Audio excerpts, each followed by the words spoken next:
Assalamualaikum warahmatullahi wabarakatuh. Perkenalkan, nama saya Feby Febrianti, NIM 2022A1F004. Di sini saya akan mempresentasikan hasil makalah yang kami buat, yaitu tentang peran guru dalam pengembangan media pembelajaran di era teknologi, komunikasi, dan informasi. Pada materi yang pertama yaitu tentang teori-teori yang berkaitan dengan sumber belajar.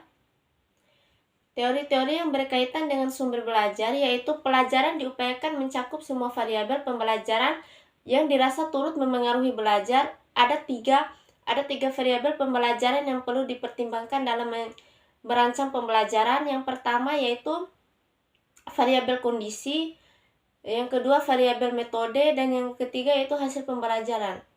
Kondisi pembelajaran mencakup semua variabel yang tidak dapat dimanipulasi oleh perencana, pembelajar, dan harus diterima apa adanya. Ada tiga prinsip yang perlu dipertimbangkan dalam upaya menetapkan metode pembelajaran.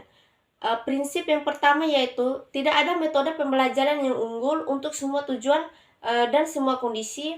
Yang kedua yaitu metode atau strategi pembelajaran yang berbeda dan konsisten pada hasil pembelajaran. Prinsip yang ketiga yaitu kondisi pembelajaran yang berbeda bisa memiliki pengaruh yang konsisten pada hasil pembelajaran. Materi yang kedua yaitu tentang peran media dalam proses belajar mengajar. Media berasal dari bahasa Latin yang mempunyai arti antara makna tersebut dapat diartikan sebagai alat komunikasi yang digunakan untuk membawa suatu informasi dari suatu sumber kepada penerima. Sejumlah informasi dari suatu sumber kepada penerima.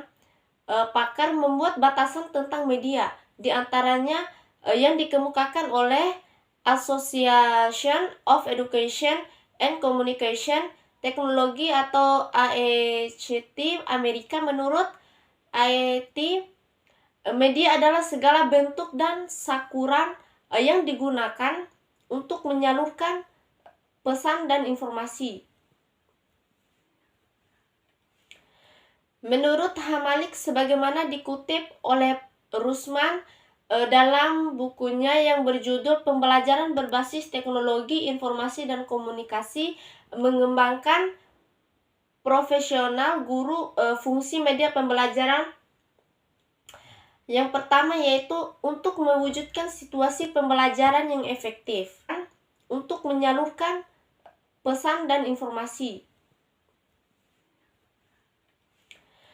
Menurut Hamalik, sebagaimana dikutip oleh Rusman dalam bukunya yang berjudul Pembelajaran Berbasis Teknologi Informasi dan Komunikasi, mengembangkan profesional guru fungsi media pembelajaran. Yang pertama yaitu untuk mewujudkan situasi pembelajaran yang efektif. Yang kedua, penggunaan media merupakan bagian integral dalam sistem pembelajaran. Yang ketiga yaitu media pembelajaran penting dalam rangka mencapai tujuan pembelajaran. Yang keempat yaitu rangka mencapai tujuan pembelajaran adalah untuk mempercepat proses pembelajaran dan membantu siswa dalam upaya memahami materi yang disajikan oleh guru dan kelas. Yang kelima yaitu penggunaan media dalam pembelajaran dimaksud untuk mempertimbangi mutu pendidikan dewasa ini dengan perkembangan teknologi serta pengetahuan. Maka media pengajar berfungsi sebagai antara lain ada 6, yaitu yang pertama membantu memudahkan belajar bagi siswa dan juga memudahkan pengajar bagi siswa. Yang kedua, memberikan pengalaman lebih nyata atau abstrak menjadi konkret. Yang ketiga itu menarik perhatian siswa lebih besar, lainnya tidak membosankan. Yang keempat yaitu semua indera murid dapat diaktifkan. Yang kelima, lebih menarik perhatian dan minat murid dalam belajar. Yang terakhir yaitu dapat membangkitkan dunia teori dengan realitanya. Secara khusus, media pembelajaran memiliki fungsi dan beberapa. Yang pertama yaitu menangkap suatu objek atau peristiwa-peristiwa tertentu. Yang kedua yaitu manipulasi keadaan peristiwa atau objek tertentu. Yang ketiga yaitu gairah dan motivasi belajar siswa. Mungkin itu saja presentasi dari saya. Bismillahirrahmanirrahim. Assalamualaikum warahmatullahi wabarakatuh. Perkenalkan, nama saya Meli Anggriani, selaku pemateri kedua. Baik, di sini saya akan melanjutkan materi yang telah disampaikan oleh teman saya selaku pemateri pertama. Di sini saya akan menjelaskan poin ketiganya, yaitu jenis dan klasifikasi media yang baik untuk proses pembelajaran. Jenis media yang dimanfaatkan dalam proses pembelajaran cukup beragam, mulai dari media yang sederhana sampai pada media yang cukup rumit dan canggih.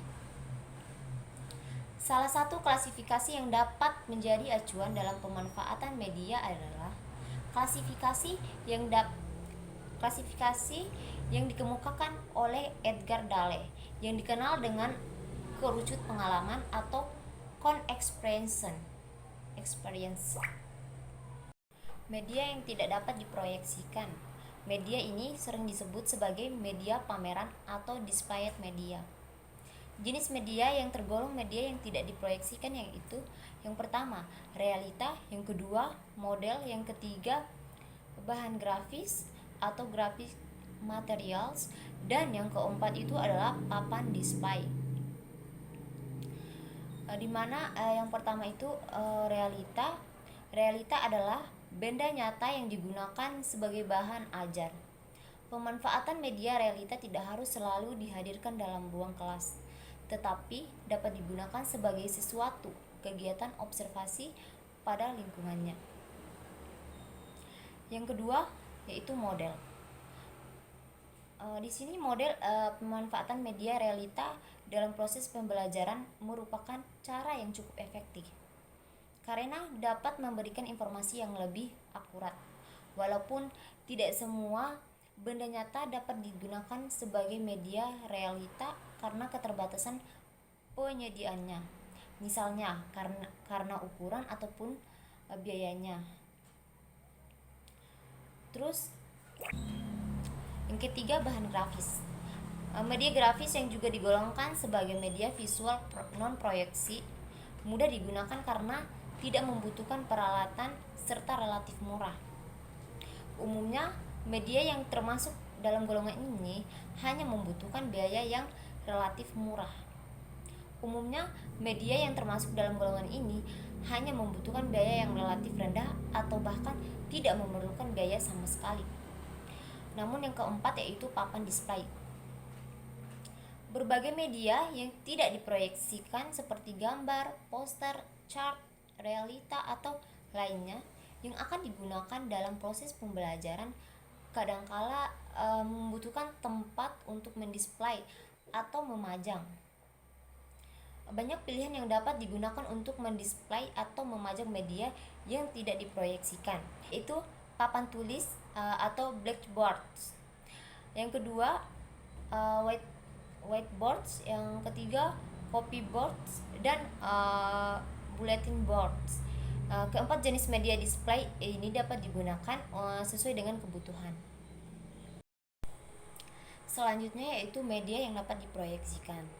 Media yang tergolong sebuah media yang diproyeksikan antara lain yaitu yang pertama yaitu overhead transparansi atau OHT, yang kedua slide, yang ketiga film strips, yang keempat yaitu opaque.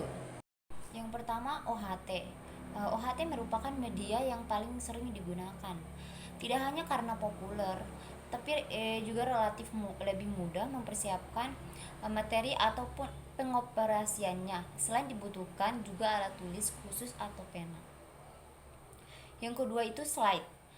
Slide tergolong dalam media visual yang penggunaannya diproyeksikan ke layar. Media slide dapat menampilkan gambar yang sangat realistis. Kemudian yang ketiga, media audio. Media audio merupakan media yang sangat fleksibel, relatif murah, praktis dan ringkas, serta mudah dibawa atau portable. Yang keempat yaitu media video. Pemanfaatan media video dalam proses pembelajaran di ruang kelas sudah merupakan hal yang biasa sebagai media audio visual dengan memiliki unsur gerakan dan suara.